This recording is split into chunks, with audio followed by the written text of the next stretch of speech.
منشی خان فوری صدمے کی کیفیت سے نکل آیا تھا اور اس کی آواز سنبھلی ہوئی تھی۔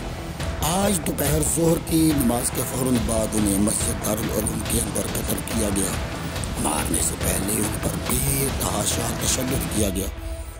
اس کے بعد تیز دھار آلے سے ان کے جسم کے کئی حصے کر دیے گئے۔ بعد میں لاش کے پاس کچھ لوگ چند پوسٹر چھوڑ گئے جن پر تحریر تھا: منشی خان کے لیے دوستوں کا پہلا تحفہ۔ سبھی لوگ اس المناک خبر سے بری طرح متاثر ہوئے تھے۔ زینت روتے ہوئے بولی، وہ تو ایک فرشتہ صفت انسان تھے، وہ تو کسی دشمن کے بارے میں بھی برے جذبات نہیں رکھتے تھے۔ آخر کن لوگوں نے؟ سکندر بولا، یہ تو واضح سی بات ہے زینت کہ اغوا کا بدلہ لینے کے لیے کالا بچہ نے استاد مرحوم کو نشانہ بنایا۔ بہرحال خان، اب ہم لوگوں کو کیا کرنا چاہیے؟ منشی خان کو سوچتے ہوئے بولا، زینت جی، اگر آپ پسند کریں تو آپ کو بحفاظت کشمیر میں آپ کے عزیزوں کے پاس پہنچا دیا جائے، کیونکہ اب یہاں ہمیں بیک وقت کئی محاذوں پر لڑنا ہوگا۔ سکندر کی ماں کا معاملہ ہے، ان کو قید کر لیا گیا، جس کی وجہ سے لامحالہ ہمیں راہ سے بھی ٹکرانا پڑے گا۔ دوسری طرف سے کالا بچہ ہے، لہٰذا زینت کو منشی خان کی بات سے یقیناً دکھ ہوا تھا۔ منشی خان جی، کشمیر میں اب میرا کوئی نہیں، میرا جینا مرنا آپ لوگوں کے ساتھ ہے۔ اگر آپ لوگ اجازت نہ بھی دیں گے تو میں پھر بھی انفرادی طور پر آپ سب کے دشمنوں سے تنہا جنگ لڑوں گی۔ میں اپنے محسن استاد حامد اور اپنی بہنوں کے قتل کا بدلہ کالا بچہ سے لے کر رہوں گی۔ اس کے لہجے کی مضبوطی نے ان سبھی کو بے حد متاثر کیا تھا۔ تھوڑی سی رد و قدا کے بعد منشی خان نے اسے وہیں ٹھہرنے کی اجازت دے دی تھی۔ اس نے زینت کی رہائش کا انتظام اپنی تنظیم کی چند دوسری خاتون کارکنوں کے ساتھ کرنے کی ہدایت کر دی، اور پھر مہر سنگھ کی طرف مخاطب ہو کر منشی خان بولا، آپ کا اب کیا پروگرام ہے سردار جی؟ مہر سنگھ خاصی دیر سے خاموش تھا، تھوڑی دیر بعد بولا، منشی خان جی، ہم اپنی تمام کشتیاں جلا کر آپ کے ساتھ شامل ہو چکے ہیں۔ اب تو یہی حسرت رہ گئی ہے کہ اپنے بیوی بچوں کے قاتل جودھ پور کے ان انسان نماد درندوں کو ایسی ذک پہنچاؤں کہ کوئی دوسرا مظلوم ان کا نشانہ نہ بنے۔ منشی خان بولا، میں آپ سب لوگوں کے جذبات کی قدر کرتا ہوں، فی الحال مجھے اپنی ساری توجہ جودھ پور پر مرکوز کرنی ہوگی، کیونکہ وہاں کی صورتحال خاصی تشویشناک ہو گئی ہے۔ کالا بچہ کے بدماشوں نے پورے شہر میں ادھم مچا رکھا ہے اور وہاں کے مسلمانوں اور دیگر اقلیتوں کی زندگی جہنم بنا دی ہے۔ سکندر کے دہلی واپس لوٹنے کے 2 روز بعد تک اس سے کسی نے رابطہ نہیں کیا تھا۔ تیسرے روز کیدار ناتھ نے اسے طلبی کا مجدہ سنایا اور اسے اپنے ساتھ لیے راہ کے ذیلی ہیڈ کوارٹر واقع وسنت وہار پہنچا۔ عمارت میں داخل ہو کر کیدار ناتھ نے اسے ایک کمرے تک سکندر کی رہنمائی کی اور خود دروازے سے ہی واپس مڑ گیا۔ سکندر محتاط قدم اٹھاتے ہوئے کمرے میں داخل ہوا۔ کمرے میں اس وقت مرلی منوہر کے علاوہ ایک دوسرا افسر بھی موجود تھا۔ درمیانے قد کے اس فربا اندام شخص نے سردی نگاہوں سے سکندر کا یوں معائنہ کیا جیسے نگاہوں کے ذریعے ہی اس کی نیت کا پوسٹ مارٹم کرنا چاہتا۔ چند لمحوں بعد اسے سامنے بیٹھنے کا اشارہ کیا۔ مرلی منوہر اس دوران چھت پر نگاہیں جمائے نہ جانے کیا سوچ رہا تھا۔ اسی حالت میں کچھ دیر گزارنے کے بعد وہ سکندر کی طرف دیکھتے ہوئے بولا، ہاں تو مسٹر سکندر، تم نے ہماری آفر کے بارے میں کیا فیصلہ کیا؟ سکندر مضبوط لہجے میں بولا، منوہر جی، اپنی ماں کی وجہ سے میں آپ لوگوں کے شکنجے میں اس بری طرح پھنس چکا ہوں کہ چاہنے کے باوجود بھی آپ لوگوں کو انکار نہیں کر سکتا، مگر جب تک آپ لوگ کھل کر نہیں بتائیں گے کہ آپ لوگ مجھ سے کیا چاہتے ہیں، کام کی نوعیت جانے بغیر میں کوئی حتمی بات کیسے کہہ سکتا ہوں؟ مرلی منوہر نے مانی خیز نگاہیں اپنی ادھیڑ عمر ساتھی پر ڈالی۔ لگتا تھا وہ منوہر کا کوئی سینئر افسر ہے۔ اس موٹے نے نگاہوں ہی میں غالباً منوہر کو گرین سگنل دے دیا تھا، لہٰذا مرلی منوہر الفاظ چھپاتے ہوئے بولا، دیکھو سکندر، تم نے گزشتہ دنوں پاکستان میں ہمارے لیے خاصی خدمات سر انجام دی ہے، مگر موجودہ کام کی نوعیت قدرے مختلف ہے۔ تمہارا مشن یہ ہوگا کہ پاکستان جا کر وہاں کے دو بڑے مذہبی گروہوں کے آپس میں اختلافات اس حد تک بڑھا دو کہ معاملات تصادم کی سطح پر پہنچ جائیں۔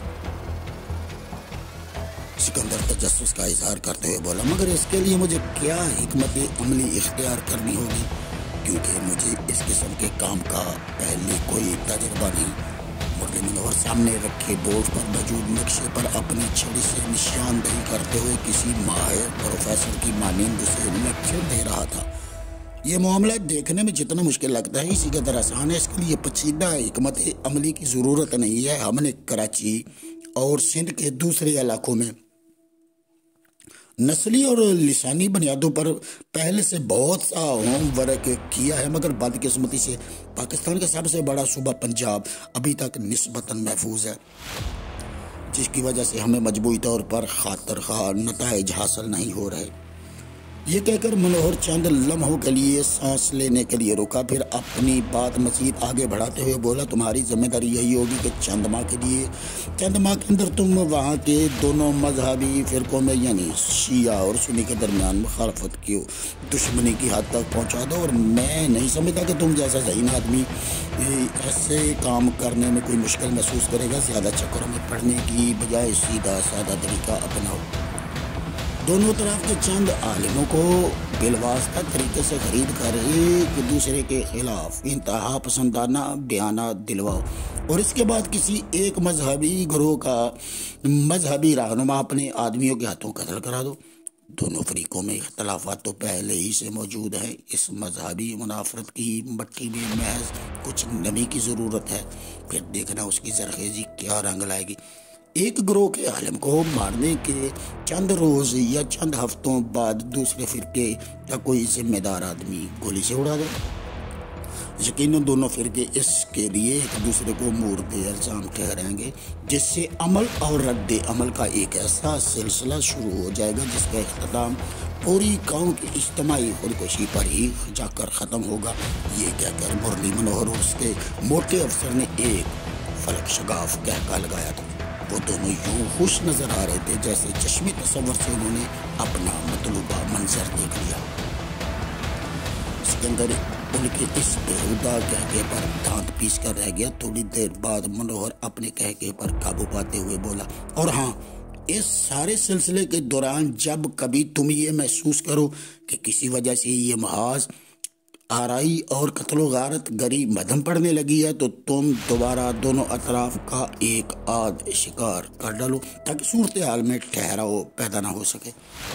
سکندر یہ مکروہ گفتگو سننے کے بعد اندر سے بری طرح ہل کر رہ گیا تھا۔ مسٹر منوہر، آپ جس کام کو اتنا آسان کہہ رہی ہیں اتنا آسان نہیں، اور ہاں، وہاں موجود آپ کے ایجنٹ اس سلسلے میں میری کیا معاونت کریں گے یہ تو آپ نے بتایا ہی نہیں۔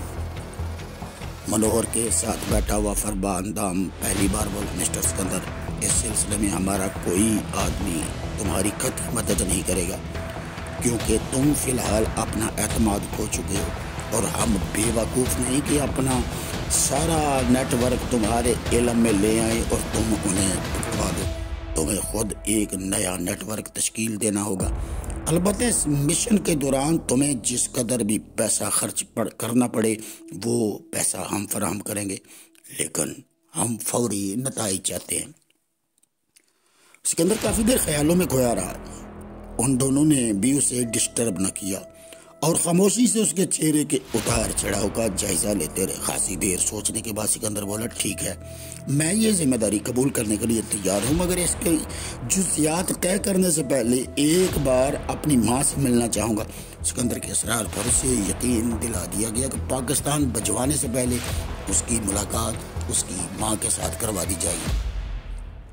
اسی روز سکندر جے پور کے لیے روانہ ہو گیا۔ وہ اس معاملے میں منشی خان کو اعتماد میں لینا چاہتا تھا۔ رسمی علیحدہ صلاح کے بعد سکندر بولا، خان، وہ لوگ یقیناً میری ماں کو اغوا کر کے یہاں لا چکے ہیں، اور انہوں نے میرے ذمہ انتہائی خطرناک مشن لگایا جس کی تکمیل کی صورت میں میری ماں کی رہائی اور ایک خطیر رقم کا وعدہ کیا گیا ہے۔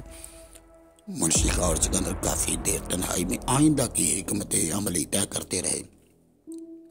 بعد میں دوسرے لوگ بھی ان کی بات چیت میں شریک ہو گئے تھے۔ جودھ پور کی صورتحال کے بارے میں گفتگو کرتے ہوئے منشی خان نے بتایا کہ اس نے کل ہی اپنے معتمد خصوصی خلیل کو جودھ پور روانہ کر دیا ہے تاکہ وہاں کی صورتحال کو وہ اپنی زیر نگرانی ہینڈل کرے۔ سب نے اس بات سے اتفاق کیا تھا کہ جب تک کالا بچہ اور اس کے حواریوں کو کوئی بڑی زک نہیں پہنچے گی جودھ پور کے مسلمانوں کا اعتماد بحال نہیں ہو سکتا۔ منشی خان سر ہلاتے ہوئے بولا، مجھے آپ لوگوں کی رائے سے مکمل اتفاق ہے۔ انشاءاللہ ہم اس معاملے کو اس کے منطقی انجام تک پہنچا کر ہی دم لے لیں۔ سکندر نے اٹھتے ہوئے جب سب سے اجازت طلب کی تو زینت بھرائی ہوئی آواز میں بولی، سکندر صاحب، کیا یہ موقع نہیں کہ میں بھی آپ کے ساتھ پاکستان چلوں اور آپ کی معاونت کروں؟ منشی خان اسے تسلی دیتے ہوئے کہا، زینت دیوی، دل چھوٹا مت کرو، خدا کوئی بہتری کی سبیل پیدا کر دے گا۔ مگر زینت کی نگاہوں کا مرکز سکندر کی ذات ہی تھی۔ سکندر اس کی ذہنی کیفیت کا احساس کرتے ہوئے بولا، دیکھو زینت، فی الحال میں اس پوزیشن میں نہیں ہوں کہ تمہیں اپنے ساتھ پاکستان لے جا سکوں، کیونکہ میرے ذمہ جو مکروہ فرائض لگائے گئے ہیں ان کی نوعیت کچھ ایسی ہے کہ جانے کب صورتحال کون سا رخ اختیار کر جائے۔ مگر فکر نہ کرو، یہاں منشی خان جیسے مجاہد کی سرپرستی میں ہو، اپنے آپ کو مصروف رکھنے کی کوشش کرو۔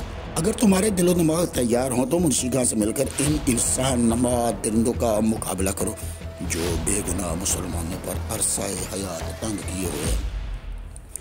اچھا، خدا حافظ۔ اگر اللہ نے چاہا تو آئندہ ملاقات نسبتاً بہتر حالات میں ہوگی۔ یہ کہہ کر اس نے منشی خان اور مہر سنگھ سے مصافحہ کیا۔ زینت سمیت وہ سبھی لوگ اسے جاتے دیکھ کر احتراماً کھڑے ہو گئے تھے۔